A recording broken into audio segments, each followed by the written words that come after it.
Assalamualaikum warahmatullahi wabarakatuh. Jumpa lagi dengan kami berdua, teman-teman di rumah. Saya Semi. Saya Harrison. Kita berdua Samson. Saatnya menjawab suara online.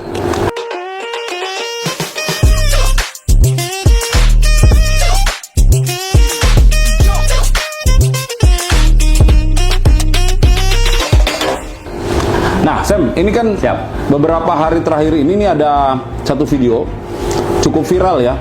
Sayangnya kayaknya nggak bener deh informasinya. Udah nonton? Sudah nonton Bang, dan sangat memprihatinkan. Memprihatinkan guys. Karena ini bisa tersesat orang nih kalau percaya video ini. Nah, supaya teman-teman di rumah bisa mengikutinya dan tidak ikut-ikutan tersesat, yuk kita simak satu-satu. Tolong dikomentarin ya. Siap. Kita komentar, Bang. Tanah bisa dirampas negara kalau nggak dijadikan sertifikat elektronik. Ini seriusan? Iya beneran, kita memang dipaksa untuk beralih ke sertifikat elektronik dan kita harus menolak ini. Gimana tuh? Tanah dirampas kalau elektronik, Bang. Iya. Gimana cara rampasnya?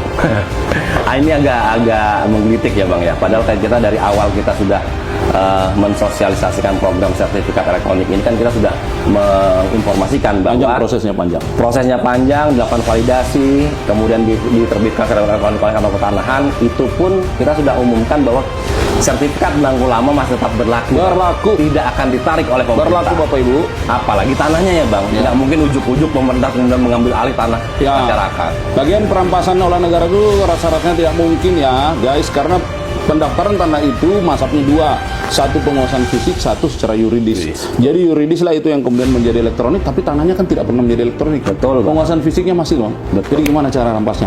Hoax. Benar, itu hoax. Kenapa ditolak? Bukannya bagus data disimpan secara digital? Justru digital itu tempat yang paling tidak aman. Ada banyak kejadian pemerintah nggak beres ngurusin data digital. Ingat kebocoran data KPU, NPWP, Pusat Data Nasional, paspor. Oke Bang, sebenarnya kalau kita bicara masalah alih media data ya, dari dulu dari analog menjadi elektronik, itu kan sebenarnya menguntungkan dua pihak, Bang. Yang diuntungkan pertama adalah satu, dari pihak pemerintah, kita punya data digital elektronik yang mutakhir. Kemudian dari sisi masyarakat pun juga akan lebih safe lah datanya. Karena apa? Karena memang masyarakat yang mempunyai bidang tanah yang sertifikat sudah elektronik, ini bisa dapat informasi yang up to date, Bang. Misalnya saya, Bang, bidang tanah saya udah elektronik, kemudian pada saat Abang mau melakukan blokir, saya akan dapat notification seperti itu. Dan tentunya saya juga bisa pantau, Bang, sertifikat tanah saya melalui Sentuh Tanahku. Aplikasi ya? Aplikasi. Jadi kalau ada perubahan apa-apa di dalam sertifikat atau data elektronik, langsung ternotifikasi? Notifikasi, Bang. Ke akun yang bersangkutan? Jadi nggak mungkin dong sesuatu yang diam-diam terjadi? Tidak mungkin. Dan jangan khawatir, Bang. Sertifikat tanah yang bisa dicek oleh seseorang itu adalah yang memang haknya. Jadi saya hanya bisa mengecek, ada otorisasi, ada otorisasi di situ. Saya tidak bisa ngecek bidang tanahnya Bang Aris sama bidang tanahku. Seperti itu. Ya, kalau khawatiran ini sih menurut saya agak berlebihan ya. Buktinya kita aja naruh duit kita di bank manapun, kita santai-santai aja. Kita nggak pegang buku tabungannya, kita cuma pegang ATM. Kadang-kadang ATM pun nggak punya, tapi duitnya ada tersimpan di sana. Dan karena ada otorisasi, ada kewenangan masing-masing yang bisa mengecek hanya yang bersangkutan. Dan apapun yang terjadi dalam sistem diberikan notifikasi dalam akun Sentuh Tanahku yang bersangkutan. Jadi sekali lagi yang nomor 2 ini juga kayaknya statementnya tidak benar. Tidak benar. Lanjut. Bukannya sertifikat elektronik itu mempermudah akses? Mempermudah akses untuk siapa? Ya untuk kita lah. Kan gampang tinggal cek aplikasi Sentuh Tanahku. Omong kosong. Sertifikat digital itu cuma mempermudah akses untuk mafia tanah. Ini nggak ngerti nih yang ngomong. Jangan-jangan belum pernah download dan pakai aplikasi Sentuh Tanahku juga nih, Bang. Ngerti. Ya nggak mungkin lah orang delete sembarangan, nggak mungkin, Pak. Itu ada otorisasi yang sudah diatur. Jadi Anda itu di kantor itu kan ada bidang-bidang yang mengurus bagian apapun. Dan untuk melakukan sebuah pencatatan itu tidak bisa dalam satu sentral pencatatan. Itu ada mulai dari kapan dia masuk permohonan itu, kapan dia dicatat, mulai berproses, kapan dia selesai. Itu ada tahapannya. Kemudian dalam penyimpanannya pun ya seperti saya bilang tadi, penyimpanan di elektronik itu kan mencatat seluruh riwayat ya. Jadi kalau ada apa-apa terkait dengan perubahan data atau peralihan, itu pasti akan ternotifikasi. Jadi ada sesuatu yang dengan gampang bisa di-del. Justru masyarakat dipermudah nih, ya kan? Untuk informasinya. Dan kalau sudah tercatat seperti ini, mana yang lebih ditakutkan? Sertifikat dibawa orang, dirubah-rubah, dibikin aspal, hilang atau terbakar, atau yang ada pangkalan datanya yang bisa dijaga oleh pemerintah juga datanya. Gitu. Jadi mungkin kita perlu sampaikan juga ya, Bang, kalau kita sudah konversi dari data sertifikat analog menjadi elektronik ini, kita melakukan pemutakhiran data di pangkalan data kita. Ya. Sehingga data yang ada di pangkalan data kita adalah benar-benar data real pemilikan pemegang hak atas tanah yang terakhir ya Bang, seperti itu. Nah kemudian juga perlu kita informasikan juga bahwa di Sentuh Tanahku ini juga akan menampilkan informasi maupun notifikasi apabila bidang tanah yang sudah kita daftarkan secara elektronik ini akan dilakukan pemeriksaan data Bang. Seperti misalnya ada blokir, ada orang memblokir tanah kita akan dapat notifikasi, kita bisa mengkonfirmasi hal ini ke kantor pertanahan. Jadi salah banget lah Bang kalau dibilang bisa main deret, nggak bisa. Tidak hanya diurusin Tidak satu bisa. orang Pak, nggak mungkin satu orang bisa mengerjakan begitu banyak simpul. Betul. Lagian apa urusannya negara itu harus merampas-rampas tanah rakyat? Justru negara dengan reforma agraria membagi tanah buat Betul. masyarakat, Untuk kesejahteraan masyarakat. Untuk kesejahteraan masyarakat, guys, kita mensertifikatkan 120 juta bidang se-Indonesia ini. Untuk siapa? Untuk rakyat. Kita taruh ke pangkalan data elektronik. Memudahkan dong. Ini aduh, sesat pikir, sesat jalan, setiap ngomong lah udah. Betul juga ya, sekarang kan sertifikat cuma selembar. Kalau sistemnya error dan datanya dihapus, Kita nggak punya bukti kuat bahwa tanah itu milik kita. pemerintah lebih gampang menggusur kita. Mereka paling cuma bilang, Sorry ye, kamu nggak punya data. sorry ya, pemerintah nggak bisa bantu. Gimana mungkin sertifikat itu masih ada fisiknya kan sebenarnya? Masih Satu ada, lembar, masih ada. Kertasnya kertas Security paper. Security paper gimana tuh maksudnya? Jadi security paper itu walaupun kertasnya satu lembar Bang, di situ kita menerapkan beberapa pengamanan yang hanya kita internal BPN yang tahu. Jadi kita juga itu kerjasama dengan pencetak yang memang dipakai juga untuk mencetak kertas-kertas berharga di Republik ini. Oh, yang bisa saya lihat kan Yes. ada pakai apa itu? Ada sinar Kalau dilihat itu pakai apa? Ultraviolet ya? ultraviolet, Nah, betul Bang. Baru kelihatan Ada di dalam sisinya. itu Ya. ada kodenya. Kemudian Ya? gini Bang, satu lagi mungkin, walaupun kalau yang zaman dahulu yang sertifikat belangko itu kan berlembar-lembar nih. Iya. Sekarang kita hanya mengeluarkan sertifikat analog yang bentuknya hanya satu lembar.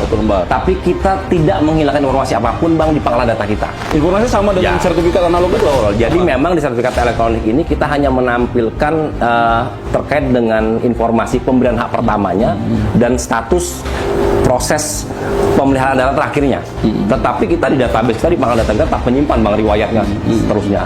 Hal ini dimaksudkan supaya kita untuk mengamankan informasi yang Lagi pula kan meskipun sudah jadi sertifikat elektronik itu seluruh dokumen masih tersimpan sebagai warka masih kan? tersimpan sebagai warka. Bahkan kalau sertifikat analognya itu sudah diserahkan ke negara, ketika dia ingin menerima sertifikat elektronik, si sertifikat itu tersimpan juga kan? Sudah disimpan kita Tersimpan sebagai juga warka. sebagai warka juga. Dan kita sudah digitalisasi. Dokumen negara sudah didigitalisasi, jadi aman dan tidak perlu dikhawatirkan.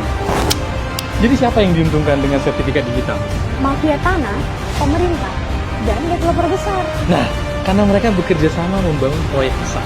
Menggusur akan jauh lebih mudah kalau sertifikat sudah digital. Tinggal tekan delete untuk mengusir pemilik tanah. Ini video ada busur, ada delete. Kayaknya gampang banget ya Bang ya. Pak, negara tuh kalau mau bikin proyek itu namanya pengadaan tanah. Tanahnya dibeli oleh negara, dibayar mahal. Tanya itu yang punya tol, tanya itu yang punya tanah-tanah yang kemudian jadi bendungan dan lain sebagainya. Aduh, jahat banget sih ini. Jadi walaupun memang apa ya Bang, tanah ini kan dikelola negara, negara juga tidak sekonyong-konyong terus menindas rakyat, tidak akan mas seperti itulah. Justru negara itu dalam konsep ingin mensejahterakan rakyat, memikirkan dari mana sumber-sumber pertanahan yang sah secara undang-undang dapat diberikan kepada warga masyarakatnya. Itu dan mana yang sebelum bersertifikat disertifikatkan. Supaya apa? Supaya Bapak dan Ibu memiliki kepastian hukum. Betul. Kemudian kalau memang membutuhkannya untuk kolateral bisa dimanfaatkan. Kemudian supaya nanti tanahnya itu kalau nanti misalnya akan ada pembagian, warisan dan lain sebagainya sudah jelas karena hitungannya ada di dalam sertifikat, gitu loh. Jadi yang paling diuntungkan masyarakat. Masyarakat. Semua proses yang berkepentingan dengan apa yang menjadi keinginan masyarakat otomatis akan lebih mudah dan lebih cepat. Ini juga mau memangkas proses yang katanya terlalu lama itu kan, Sam? Jadi jangan seuzon dengan pemerintah, yakinlah pemerintah selalu memperhatikan kesejahteraan masyarakat. Ya. Oke, ada lagi nggak nih ya? Oh, itu alasannya. Pantesan kita nggak dikasih lagi sertifikat lengkap. Sebetulnya ini bagian dari digitalisasi total dan inisiasi The Great Reset. Tanah, properti, dan semua aset akan dikembalikan lewat sistem digital. Datanya bisa dimanipulasi, diblokir, atau diambil alih hanya dengan satu klik. Setelah Great Reset, kita nggak bisa lagi dong punya tanah sendiri. Nggak ada lagi SHM. Kita berlangganan tanah sama seperti berlangganan Netflix. Pak, Bapak nggak ngurus sertifikat juga, itu tetap tanah Bapak. Tetap tanah Bapak. Bapak mau pegang AJB, pegang apa, girik, letter C, apapun, Bapak masih tetap punya tanah itu. Jadi kalau Bapak mensertifikat, the only reason Bapak mau mensertifikatkan itu untuk mendapatkan kepastian hukum. Betul. Gitu loh. Jadi nggak ada yang namanya grid reset itu. Itu kalau menurut saya sih, ini saya nggak bisa mendapatkan apa ya, rasionalisasi secara logik. Betul. Karena ini kan kayaknya nggak masuk ya di sistem. Saya rasa kita ini ya. juga masyarakat juga bisa mencerna bang ya. Iya. Mana yang benar mana yang enggak nih. Iya. Pokoknya makin kesini videonya kok makin parah nih bang kayaknya. Benar-benar. Ya Bapak nggak ada yang namanya grid reset itu atau grid delete itu nggak ada. Server itu punya mirroring di mana-mana. Jadi kalau suatu server terganggu, ada mirrornya ini, ada mirrornya ini, ada beberapa pangkalan data yang menjadi coveringnya. Dan Jadi, untuk menghapus satu data itu bukan hanya kewenangan satu orang ya bang. Bisa, Harus ada. dapat konfirmasi dari beberapa simple profile lah. Jangankan menghapus bang, untuk mengubah pun itu juga tidak bisa dilakukan oleh satu orang. kita kasih contoh lah. Kalau data ini sudah tercatat di perbankan, tercatat juga di kita, maka perubahan di perbankan harus dikonfirmasi oleh BPN. Betul. Tercatat di BPN harus dikonfirmasi oleh sistem di perbankan. Gitu. Enak juga ya, pemerintah bisa dapat duit banyak. Dengan cara mengontrol urbanisasi dan menciptakan smart city. Makanya Rumah itu dibangun. bukan dicicil 20 tahun. Tinggi banget bahasanya bang. Pemerintah tuh dapat uangnya dari mana? Dari devisa, dari pajak gitu ya. Bukan dari yang begini-begini, malah pemerintah keluar duit bikin sistem seperti ini. Betul. Memastikan Investasi yang besar, ya, kemudian mensertifikatkan tanah masyarakat. Ini kan butuh resource ya. Jadi kalau pemerintah enak, yakin saja rakyat pasti lebih enak. Karena pemerintah itu bekerja untuk rakyat. Tidak ada satupun pemerintah yang bekerja untuk dirinya sendiri. Untuk apa? Ya pasti untuk masyarakat kan. Jadi kalau hari ini Kementerian atau BPN merubah sistemnya menjadi digital atau electronic base, pasti untuk Ya. masyarakat. Jadi perlu kita sampaikan juga betapa besarnya investasi negara kepada Kementerian ATR BPN bang, khususnya dengan pemantauan informasi komunikasi ini. Tujuannya adalah satu, kita memberikan layanan yang lebih cepat, lebih efektif, dan lebih transparan kepada masyarakat. Yes. Jadi tidak ada keuntungan, karena kita kementerian ini kan bukan suatu kementerian yang sifatnya profit oriented ya bang bukan ya. profit oriented. Kita sifatnya pelayanan. Pure pelayanan Service masyarakat kepada masyarakat. Services. Seperti itu. Kalau ada kurang-kurang, silakan dikritik, diberi masukan, tapi janganlah membawa sesuatu yang menyesatkan, apalagi berharap mendapatkan keuntungan dari Aduh. konten-konten seperti ini. Janganlah, please. Masih banyak bapak dan ibu di luar sana yang butuh pemerintah hadir melakukan legalisasi aset-aset mereka. Ya. Oke? Oke. Terima kasih.